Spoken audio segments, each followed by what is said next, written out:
this was about as bizarre and as easy as it gets. So the number for me was a number that would allow me to never have to work again.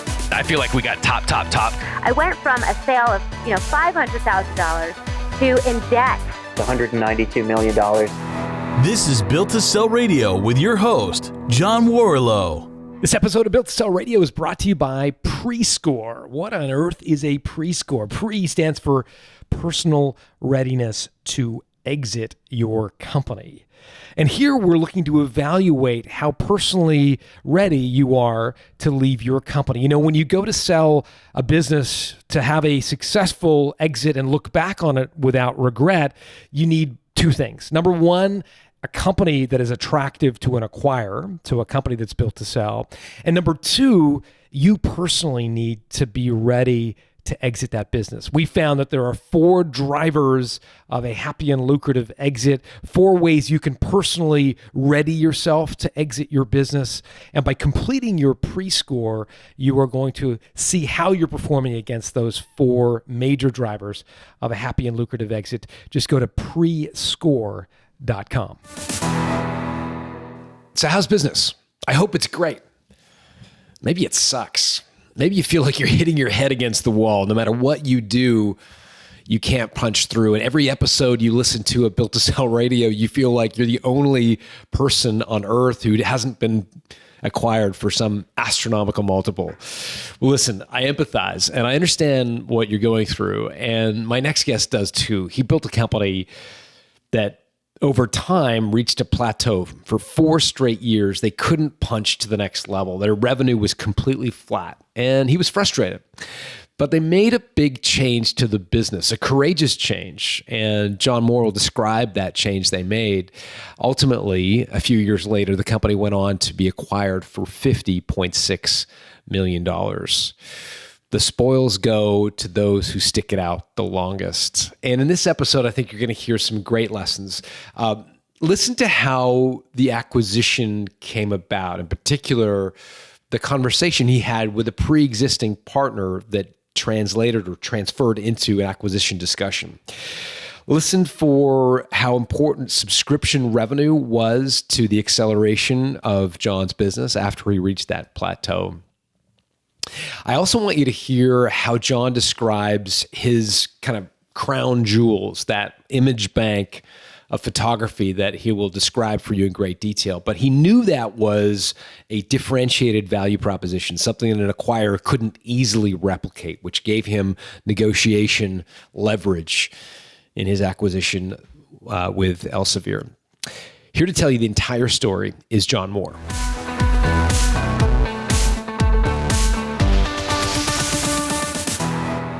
John Moore, welcome to Built to Sell Radio. Thank you very much. Tell me a little bit about 3D4Medical. You guys had a key product called Essential Anatomy. What was the product? What did you guys do? So actually, Essential Anatomy was the precursor to our main product, which was Complete Anatomy. In Complete Anatomy, we had 1.2 registered users, 1.2 million registered users around the world, and we were in 300 of the top universities by the time we sold.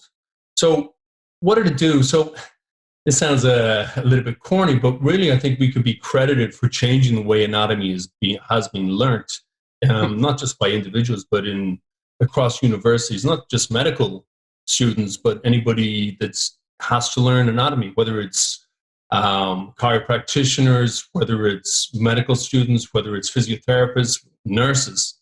So if you look at the history over the last couple of 100 years, people use books. And if you think of a book, they show, let's say, the skeleton, they show it in a flat from the front, or they show it from the side, or they show it from the back, the posterior view. So what we did was we created these 3D models in a 3D space that were almost photorealistic. And it allowed you to zoom in to any area that you wanted, look at it from any angle, remove the skin, cut structures. We had 20,000 model structures at the end by the time I left. And you were able to pull those structures out, see what's underneath them, and see the relationship of those structures to other structures, and form virtual operations and then be able to send those virtual operations out to your friends and colleagues or whatever. It's so cool because I saw your product for the first time about 3 months ago. I did my hip in running, and I went to an osteopath here in Toronto. I think it was your product. You can tell me if it wasn't, but I'm pretty sure it was. I hope it was. Yeah, exactly. He pulls out an iPad, and he's trying to explain to me why my hip hurts. And he punches so human body comes up in 3-dimensional, right? He punches the hip, and then all of a sudden the skin is removed, and now I'm looking at the muscles, right? And he's like, your muscle hurts. And then he hits the muscles, and then beneath the muscles are the tendons. And then he's like, because this tendon's rubbing against, and then he hits the tendons, and then he gets down to the skeleton, the actual, hip socket. And all of a sudden, for me, it came to life in real time about why my hip hurt. And in 30 seconds, he described it, which would have taken, I'm sure, hours to explain to a layperson. Exactly. And we were very strong in that sort of innovation space, and we were able to cut the 3D model, so you were able to manipulate and show where a fracture was on the hip. So cool. So, you could really personalize it and it was very useful for doctors to be able to explain it to patients as well. So what was your business model? Were you selling into physicians, to hospitals? Like, how did you make that was another issue for us. There was a problem too. It was difficult for us to get into hospitals and getting doctors to use it.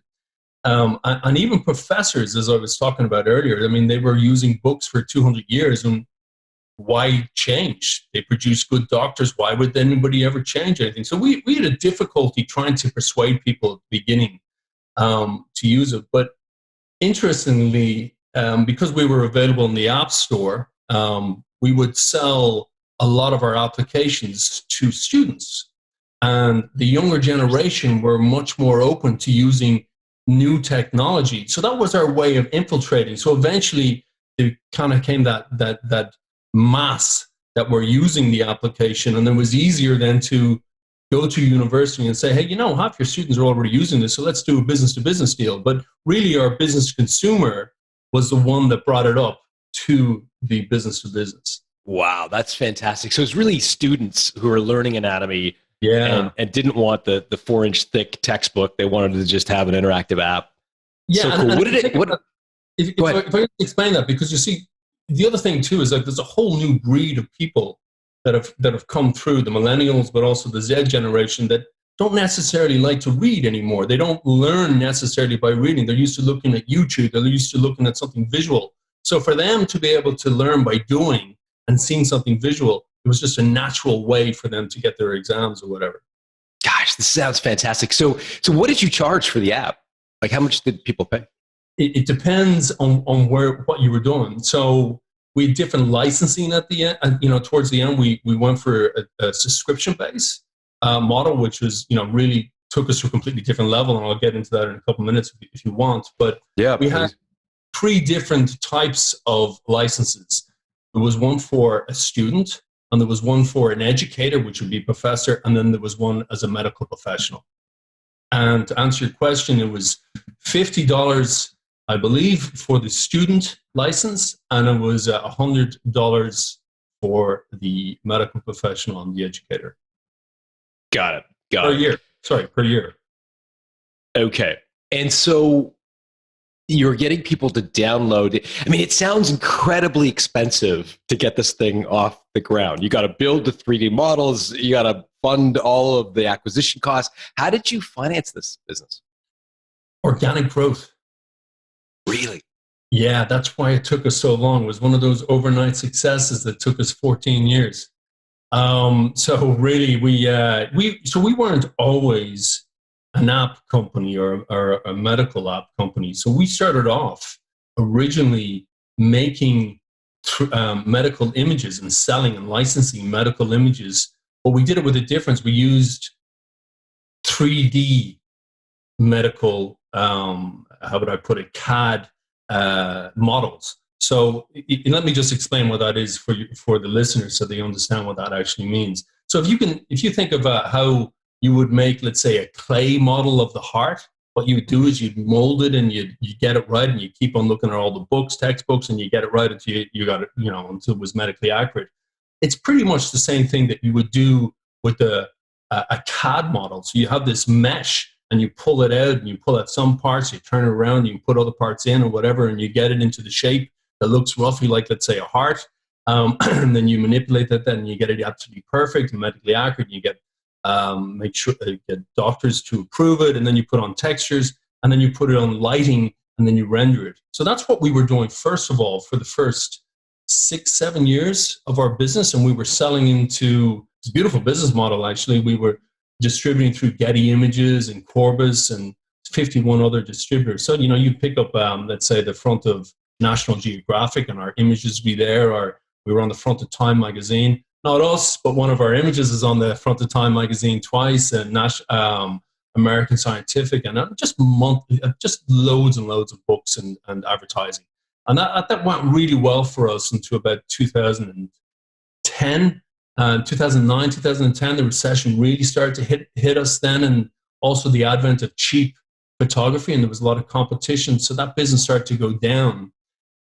We had to reinvent ourselves. But we had all these 3D models that we'd spent a fortune making medically accurate. And we said, well, what can we do now? So we decided to start making applications to teach students about parts of the body and how they work. I love it. I love it. What is that? Necessity is the mother of invention. That's it. That's exactly it. So who's the we? What's the ownership structure look like? So at the end, all the way up, it was me. Until for the first couple of years, I was 100%, obviously, and then a really good partner, salesperson in the States, Niall Johnston, he got 10%, so it was a 90-10%. And then in 2015, we were growing organically, but we decided we'd get a nice input of cash. I took some money off the table in 2015, and we brought in an external investor and they put in 16 million. Or they put in 10 million to the company and bought out some of the shareholding for 6 million in 2015. Dollars, this is. Yeah. Yeah. So at the end, to answer your question, at the end, I had 54%. And the other shareholders, what was that process like about raising money for the business? Was growing, it sounds like, quite nicely.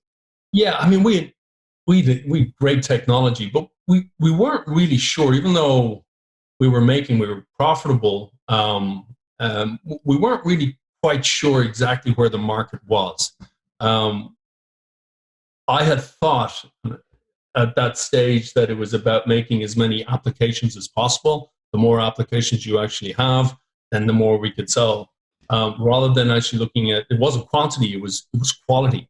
And we had over 100 applications, by far the biggest medical app producer and on any of the app stores. In fact, at one stage, we got called by some of the app store people and said, listen, you're just crowding up the whole medical thing. Medical category, can you combine them? And so we did. And really, we went to that essential anatomy first of all, and then we went to complete anatomy, which was a platform. And we asked people to register so we could find out more about them and specifically start to make content for them. And that was really the difference. And that allowed us to go to subscription base as well. Right. So tell us about that, because I'm curious, because as I understand, in particular, the App Store and Apple's App Store, they're pretty cagey about letting app owners get data from the users. Yeah. So how did you end up getting people to subscribe? Yeah, it's such a great question. First of all, it was always going to be difficulty trying to get people to subscribe, because what you're replacing is a book. And if you think about a book, it's a once-off cost. And in fact, we were probably at least 10 books into one, but there's still just a once-off cost. So trying to get people to subscribe on a yearly basis was quite difficult. But what we did was we looked at it and said, well, we're progressing greatly. We were adding all sorts of different features from, courses for being able to do your own dissections, being able to share them across a classroom or other colleagues or your classmates, whatever. So we were adding in more and more stuff. So we kind of stopped and said, well, if you want all those things and these new tools for cutting and doing dissections or whatever it may be, well, then you're going to have to subscribe. And we also started making courses, which was a game changer for us. So specifically if you're a physiotherapist, we started making courses for physiotherapists. If you were an eye surgeon or you're interested in the eye, we were doing courses on the eye or for an orthopedic surgeon. Whatever it is, we were making courses specifically for what you were studying, whether you're a nurse or whatever it may be. So that allowed people to want to subscribe the next year. Also, what we found was that if people invested time into the product, they were much more likely to continue using it. So if you got them to participate in a dissection or make their own content, put their own notes up there, then that was their place for learning. So they didn't want to just forget about, oh, my notes are up there, I have to keep on subscribing. So it was kind of connecting them in, if that makes sense. And so the billing was done through Apple? Is that how people would pay, or did you get their credit card? Well, first of all, we were on every platform. So Android, Windows, Mac, Apple, iOS. So it depends. So what we had in the end was you could buy on any of those platforms, and that was another reason to subscribe. Is that once you bought on any one of those platforms, or from our website, you could access it on any of the platforms for a year. So it was cross-platform. That was another reason that if you want to use it on your phone, then you go home and use it on your Windows or your Mac or whatever it is, or in your school as well. You just log in, and that was it. Everything was in the cloud. Got it. That's helpful. So at what point did you think about selling the business? Was there a trigger that made you think, okay, now's the time? Like, kind of where were you at revenue wise, and what made you want to sell? I think I was always trying to sell the business before I even started the company, trying to sell the business. But it was interesting because towards the end or before I actually sold out, the company was really, really starting to shoot, and the SaaS-based model, which is a recurring revenue, was really kicking off. Our first year, everything was aligning. So I really wasn't that pushed. I was at that position, and of course, that's put you in a great position. I really wasn't that pushed, or we weren't that pushed to sell. Like, we knew that this was really, really growing. We were in 300 of the top universities worldwide. And I don't mean just like normal universities. This is the Stanfords, the Cambridges, not all, but most of the Ivy League colleges. These were, and they were big deals, and they were just getting bigger, and we were growing. And the B2C, that's a business on the app stores, was fantastic. That recurring revenue was coming in, which was just building up. So it wasn't pushed.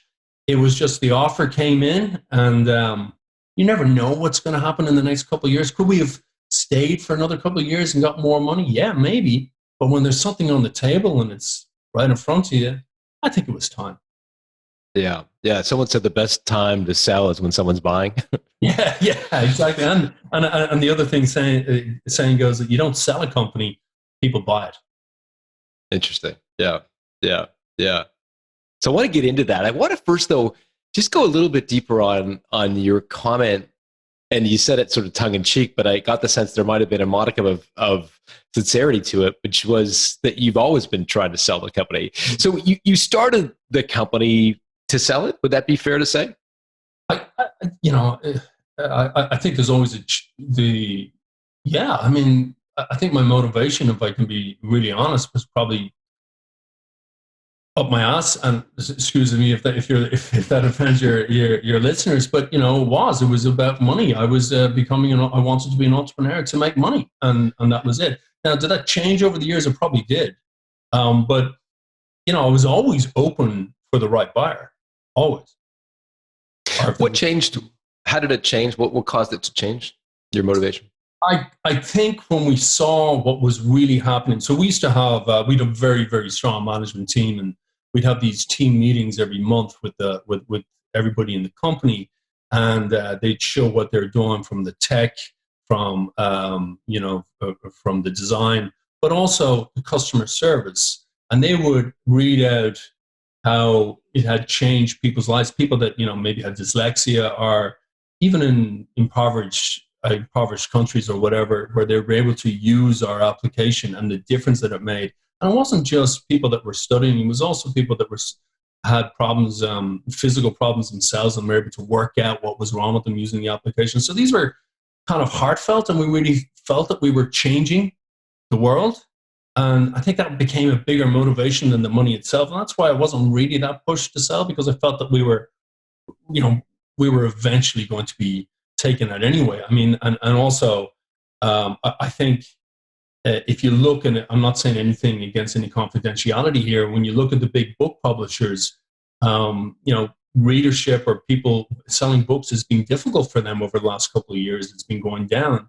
And of course, something like ours, which is more visual, was really eating into that market. So, it was only a matter of time, we felt, that before somebody was going to come in and take us out. Yeah. I appreciate your candor on the comment around in the early days is probably, you want to be an entrepreneur. Why? To make some money.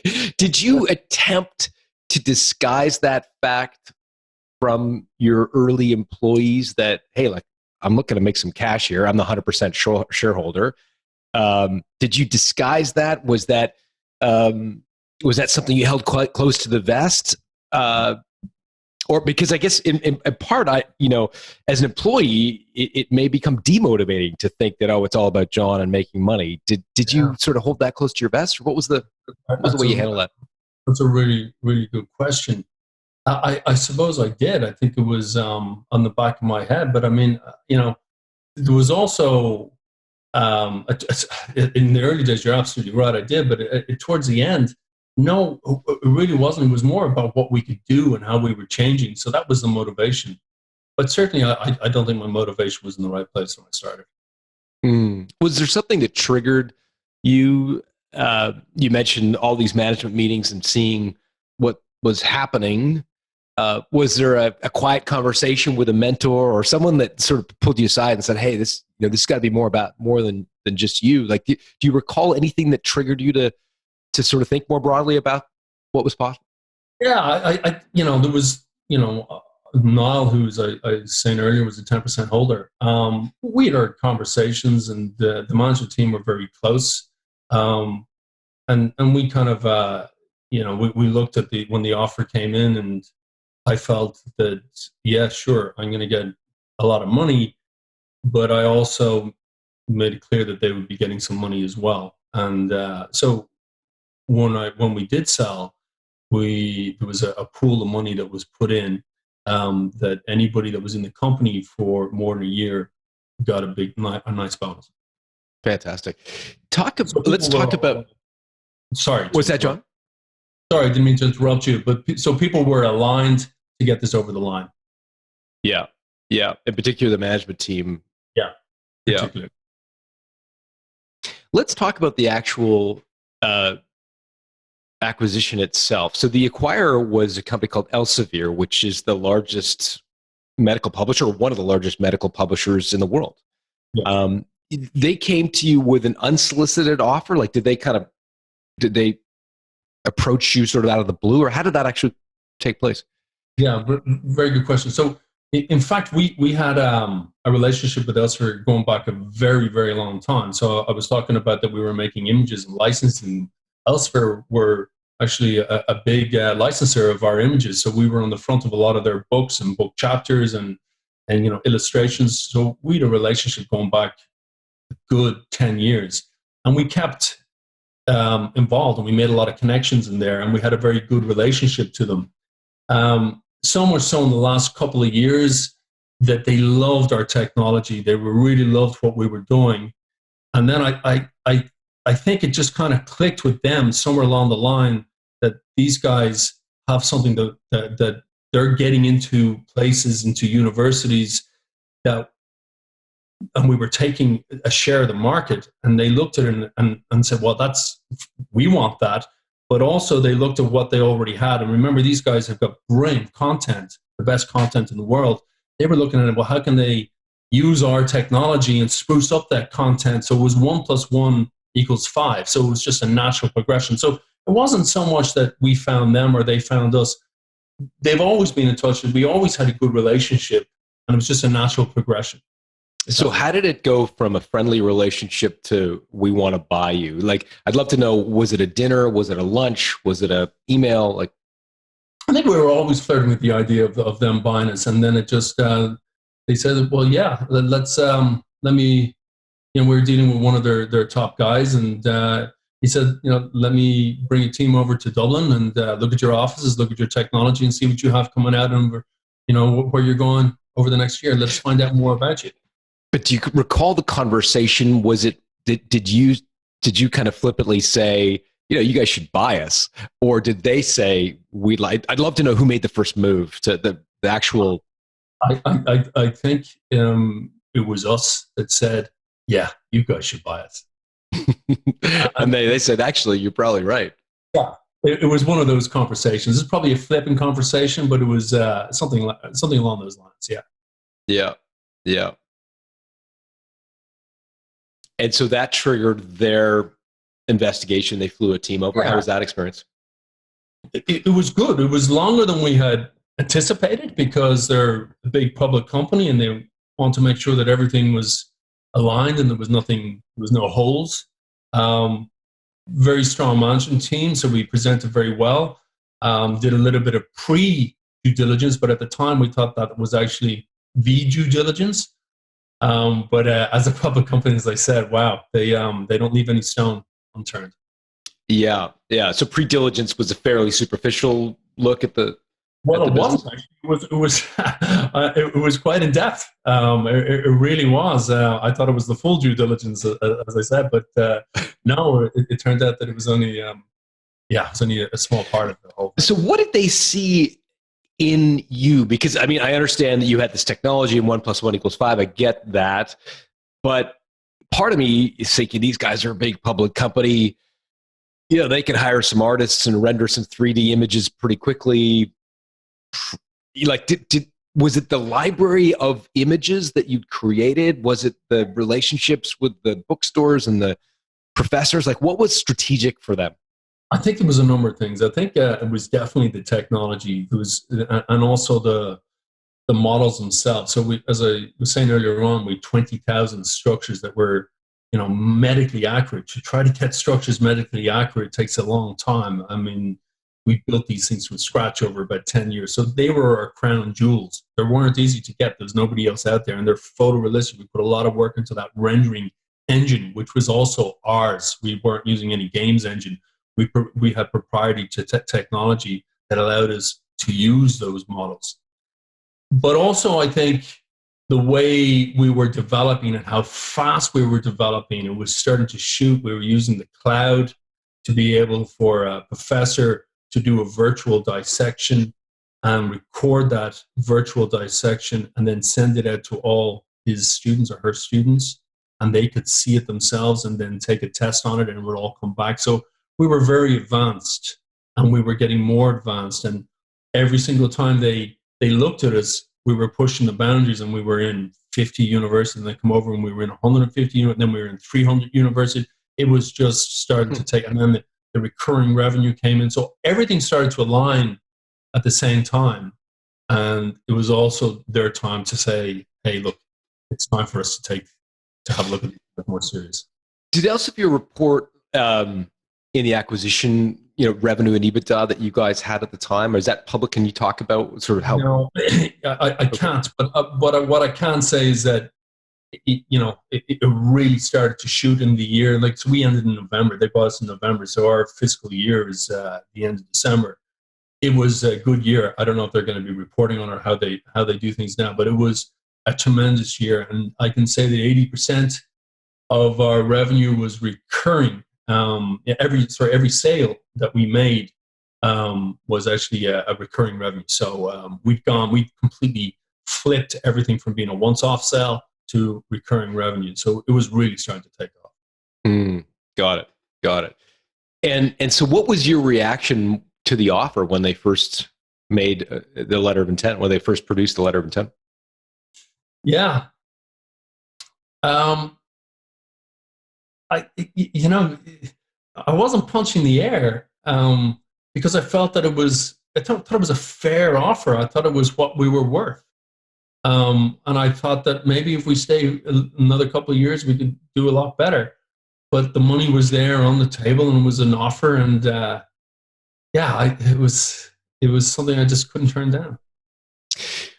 What did you think a company like that, yours, would have been worth? Like when you think about, you're obviously been around the web for a while, and SaaS companies, software as a service companies. I'm sure you'd seen some metrics. What were the sort of metrics that were floating around in your head from seeing other SaaS companies?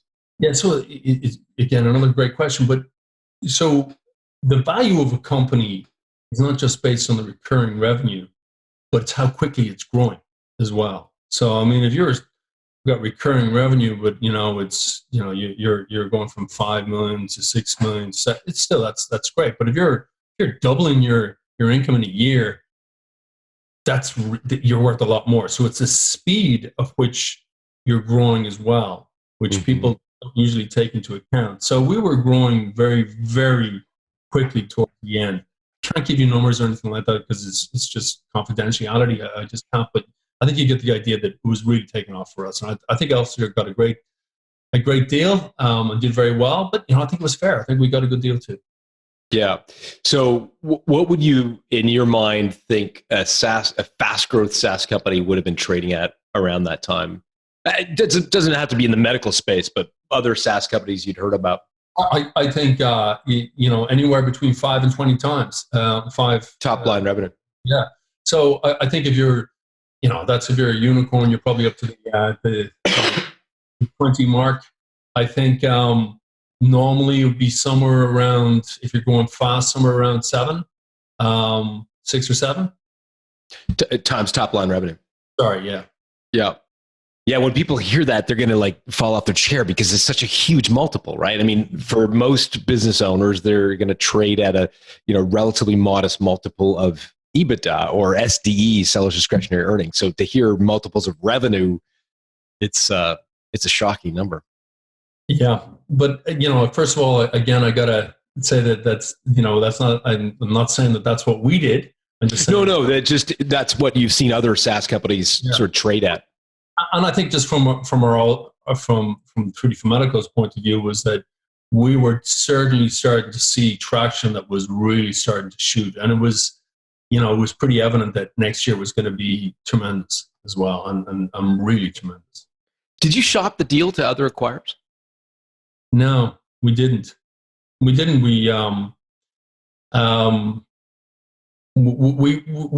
just kept going the way it was, and we just decided to see where this would go. Half thinking that if it didn't come through, we weren't really that pushed. We weren't that worried. So we weren't actively looking for a seller. As I said towards the end, it was more that they came to us, and although I won't say they came to us, it was kind of mutual, but we weren't looking for anybody else. Yeah. I should add too that we were, part of the deal, which was really, really important to us, was first of all that Elsevier are very honorable. They were a great company to deal with, but also they wanted to grow the company. They weren't going to. That was part of the deal that nobody was going to be let go, and that they were going to expand it, and that was important as well, not just to me but to the management team. How did you ensure? Did you take their word for it, or did you paper that commitment? Actually, we took their word for it. And so far, we're 3 months in, and they're expanding fast. What's life like now that you've sold your company? It's not much different. I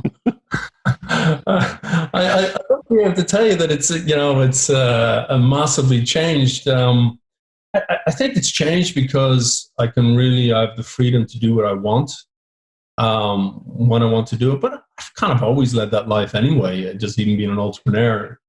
They say that actually entrepreneurs are inherently lazy. What they do is they try to find an easy way of doing stuff, and in finding the easy way to do stuff, they work their butt off to find that easy way to do stuff. So I think that would be probably me. I've had a couple of months off now. I'm really starting to get itchy feet again and go again, and I am going again. So it's just it's not really the money. It's just the buzz and having good people around you that you can discuss great ideas with. That makes sense. It does indeed. And the business, are you staying on for some sort of burnout or transition period at all? Or there was nowhere out at all. We made that was part of the deal, and they agreed.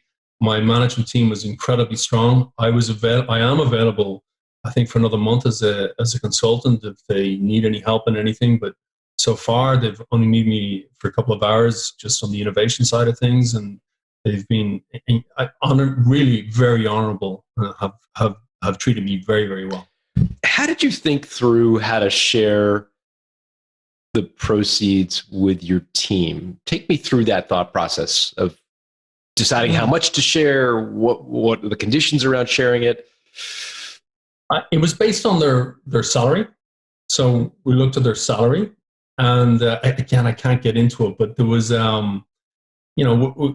it's a balance that you want to give them something to show them that, look, it was, you've done a brilliant job, but also not enough that they can retire and not want to work for Elsevier anymore, because, Elsevier, had to know about this too.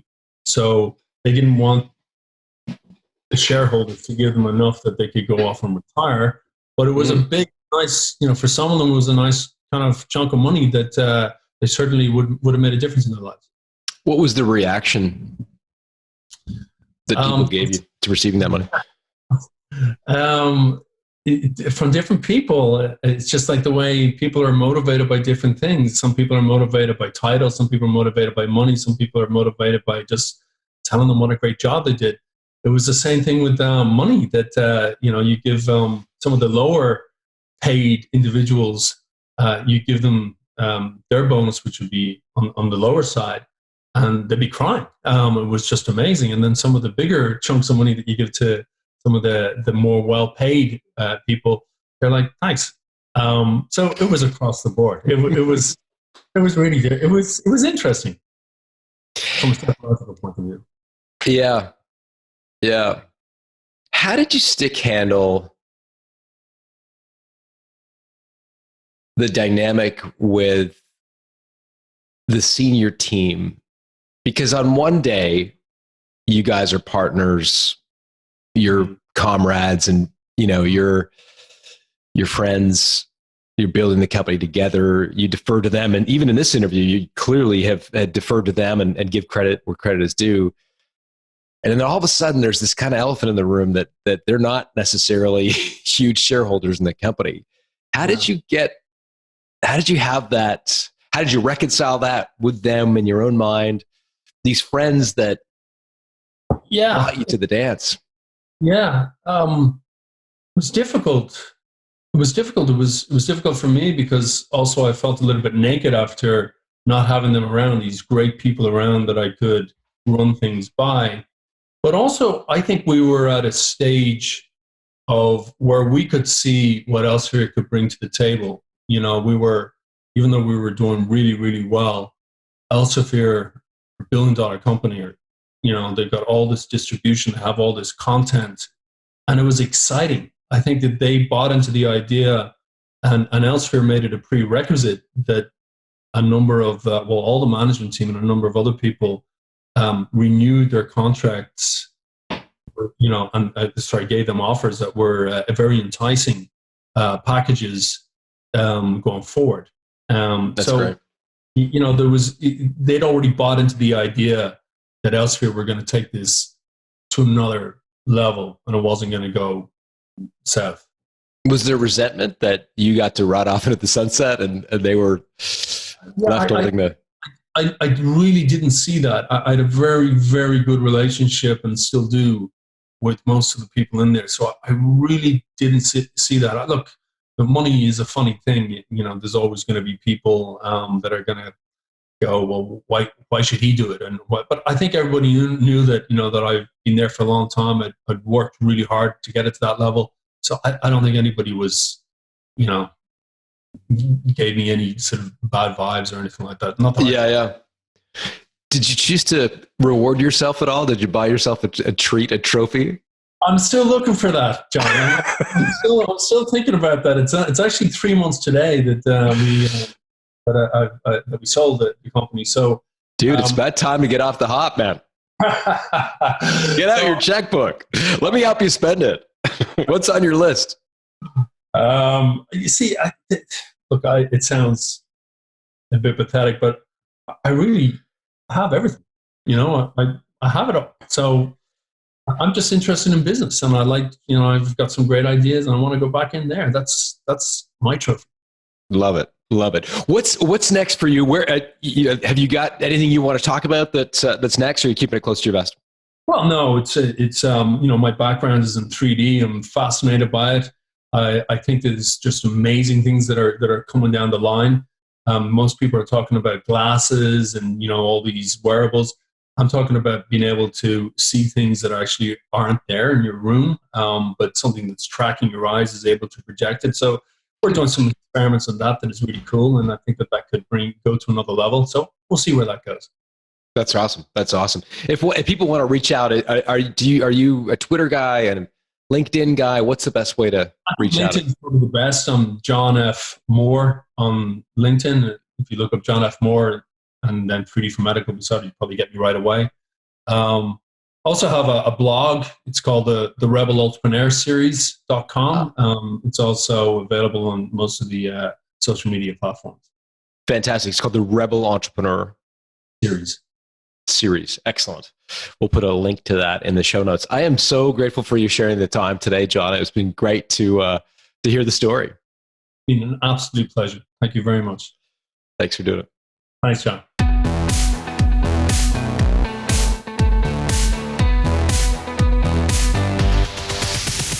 Thanks for listening to Built to Sell Radio with John Warrillow. For complete show notes with links to additional resources, visit builttosell.com/blog.